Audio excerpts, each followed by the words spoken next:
Antilia case और Mansukh Hiren murder case में छानबीन कर रही एनआईए की टीम को लेकर एक अपडेट आ रही है। जैसा कि मैंने आपको मॉर्निंग में एक न्यूज़ दी थी, एक वीडियो बना के अपलोड किया था, जिसमें बताया था कि जो अनिल शुक्ला थे, जो कि प्रमुख थे एनआईए का, उनका जो है ट्रांसफ़र कर दिया गया है, वो भी मिजोरम में।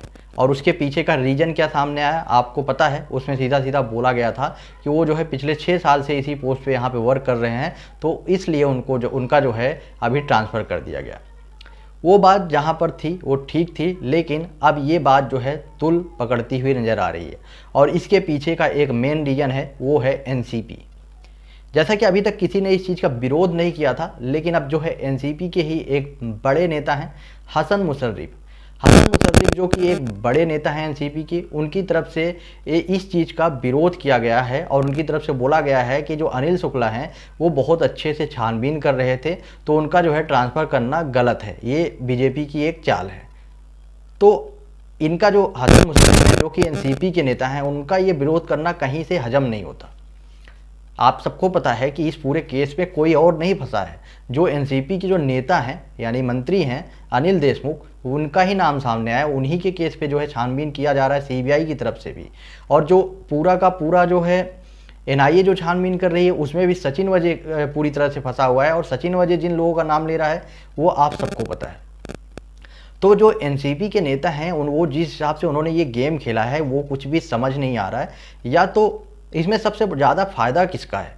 एनआईए के प्रमुख को हटाकर इसका सबसे ज़्यादा फ़ायदा किसको है? या तो मुझे जहाँ तक लग रहा है अभी तो एनसीपी को ही फ़ायदा होगा। फिर आखिरकार एनसीपी के जो प्रमुख हैं एनसीपी के जो नेता हैं, उन्होंने इस चीज़ का अपोज क्यों किया, विरोध क्यों किया, वो समझ में नहीं आ रहा है।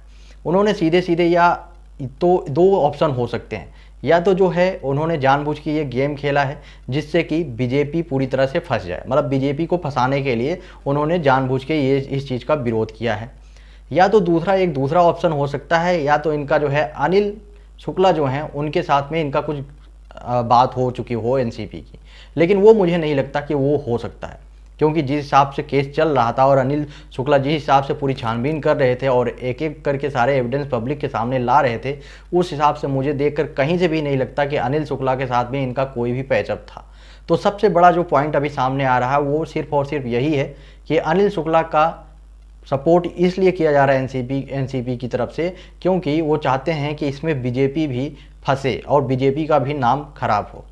हाँ, लेकिन अगर हम वही बात करें सेंट्रल गवर्नमेंट की, जो सेंट्रल गवर्नमेंट ने इस क्रिटिकल सिचुएशन में, जो क्रिटिकल सिचुएशन अभी इस टाइम है महाराष्ट्र में आप समझ रहे हैं कोविड का इतना ज़्यादा पॉजिटिव केसेस जो पब्लिक के सामने आ रहे हैं, उसके बावजूद भी आखिरकार इतनी कौन सी बड़ी मजबूरी सामने आ गई थी केंद्र सरकार की कि उन्होंने जो है इस क्रिटिकल सिचुएशन में, वो भी जब कोविड कितने ज़्यादा पेशेंट पब्लिक के सामने आ रहे हैं, उसके बावजूद भी उन्होंने ये बड़ा डिसीजन लिया। और जो एनआईए के प्रमुख थे उनको हटा के दूसरे प्रमुख को ले आया गया, वो भी इस केस में छानबीन करने, जो कि आप समझ रहे हैं अनिल देशमुख और साथ में ही बड़े बड़े मंत्रियों का भी इन्वॉल्वमेंट होने की बात कही जा रही है कि इसमें हो सकता है कि बड़े बड़े मंत्री भी इन्वॉल्व हों।